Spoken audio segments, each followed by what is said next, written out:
गौवत्स द्वादशी का व्रत। गौवत्स द्वादशी का यह त्योहार कार्तिक कृष्ण पक्ष की द्वादशी को मनाया जाता है। यह पर्व पुत्र की मंगल कामना के लिए भी किया जाता है। इसे वही स्त्रियां करती हैं जिनका पुत्र होता है। इसका महत्व बहुत ज्यादा है। कहा जाता है कि केवल गौमाता के दर्शन मात्र से ही व्यक्ति को बड़े बड़े यज्ञ, दान आदि कर्मों से भी ज्यादा लाभ प्राप्त हो जाता है। अगर आप चैनल पे नए हैं तो सब्सक्राइब कर लें। चलिए जानते हैं गोवत्स द्वादशी की विधि। इस दिन गीली मिट्टी से गाय, बछड़ा, बाघ और बाघिन की मूर्तियां बनाकर लकड़ी पटले पर रखी जाती है। अगर आपके यहाँ गाय और बछड़ा नहीं है तो आप किसी दूसरे की गाय और बछड़े की पूजा कर सकते हैं। यदि गांव में भी गाय न हो तो मिट्टी के गाय बनाकर उनकी पूजा कर सकते हैं। उन पर दही, भीगा हुआ बाजरा, आटा, घी आदि चढ़ाएं। इनका रोली से तिलक करें और चावल दूध चढ़ाएं। इसके बाद मोठ बाजरा पर रुपया रखकर बयाना अपनी सास को दे दें। इस दिन बाजरे की ठंडी रोटी खाई जाती है। इस दिन गाय का दूध या इससे बनी दही न खाएं। साथ ही गेहूं व चावल भी न खाएं। अपने कुंवारे लड़के की कमीज पर सांतियां बनाकर और उसे पहनाकर कुएं को पूजा जाता है। इससे आपके बच्चे की जीवन की रक्षा होती है। साथ ही वो बुरी नजर से भी बचा रहता है। जो महिलाएं व्रत करती हैं वो सुबह स्नान आदि कर निवृत्त हो जाएं। इसके बाद गाय को उसके बछड़े समेत स्नान कराएं और नए वस्त्र ओढ़ाएं। दोनों को फूलों की माला पहनाएं। फिर गाय बछड़े के माथे पर चंदन का तिलक लगाएं। फिर तांबे का एक पात्र लें। इसमें अक्षत, तिल, जल, सुगंध तथा फूलों को रख लें। इसके बाद नीचे दिए मंत्र का उच्चारण करें। फिर गौमाता के पैरों में लगी मिट्टी को अपने माथे पर तिलक की तरह लगाएं। बछ बारस की कथा जरूर सुनें। दिन भर व्रत करें और गौमाता की आरती कर भोजन ग्रहण करें। पूजन मंत्र: ओम सर्वदेव में देवी लोकाना शुभ नंदिनी मातर्ममाभिषितं सफलं कुरु नंदिनी। ओम माता रुद्राणा दुहिता वसूना स्वसादित्यानामृतस्य नाभ्यः प्रनु वोचन चिकितुषे जनायमा गामना गामदिति वधिष्ठ नमो नमः स्वाहा। कैसे हुआ इस व्रत का आरंभ? गोवत्स द्वादशी के विषय में एक कथा अनुसार राजा उत्तानपाद और उनकी पत्नी सुनीति ने पृथ्वी पर इस व्रत को आरंभ किया। इस व्रत के प्रभाव से राजा रानी को बालक ध्रुव की प्राप्ति हुई। 10 नक्षत्रों से युक्त ध्रुव आज भी आकाश में दिखाई देते हैं।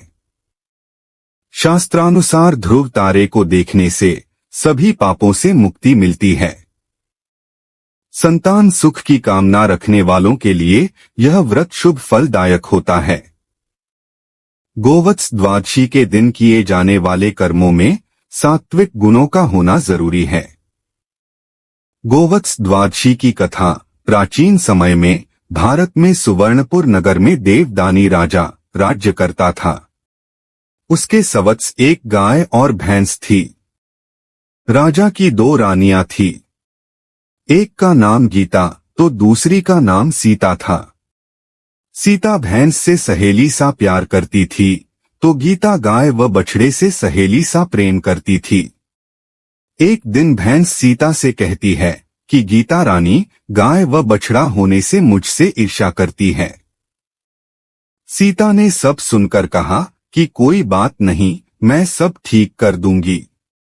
सीता रानी ने उसी दिन गाय के बछड़े को काटकर गेहूं के ढेर में गाड़ दिया। किसी को भी इस बात का पता नहीं चल पाया। राजा जब भोजन करने बैठा तब मांस की वर्षा होने लगी। महल में चारों ओर मांस तथा खून दिखाई देने लगा। थाली में रखा सारा भोजन मलमूत्र में बदल गया। यह सब देख राजा को बहुत चिंता हुई। उसी समय आकाशवाणी हुई कि हे राजन, तुम्हारी रानी सीता ने गाय के बछड़े को मारकर गेहूं के ढेर में छिपा दिया है। इसी कारण यह सब अनर्थ हो रहा है। कल गोवत्स द्वादशी है, इसलिए भैंस को बाहर कर गाय व बछड़े की पूजा करो। कटे हुए फल और दूध का सेवन नहीं करना। इससे तुम्हारे पाप नष्ट हो जाएंगे और बछड़ा भी जीवित हो जाएगा। संध्या समय में गाय के घर आने पर राजा ने उसकी पूजा की और जैसे ही बछड़े को याद किया, वह गेहूं के ढेर से बाहर निकलकर गाय के पास आकर खड़ा हो गया। यह सब देख राजा अत्यंत प्रसन्न हुआ और उसने राज्य में सभी को गोवत्स द्वादशी का व्रत करने का आदेश दिया। गोवत्स द्वादशी महत्व माताएं इस व्रत को अपनी संतान की लंबी आयु और उनके संरक्षण के लिए रखती हैं। जो महिलाएं संतान प्राप्ति का सुख को भोगना चाहती हैं, वे इस दिन गोमाता और बछड़े की पूजा करती हैं और इस दिन विधिपूर्वक व्रत का पालन करती हैं।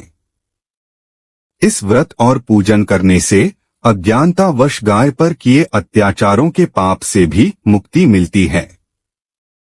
हिंदू संस्कृति में गौ अर्थात गाय की महत्ता को इस बात से समझा जा सकता है कि गाय में हर देवी देवताओं का वास माना जाता है, इसीलिए गाय पूजनीय होती है। इस तरह गोवत्स द्वादशी गोमाता से मिलने वाले अनेक लाभों के लिए उनको आभार व्यक्त करने का शुभ अवसर है।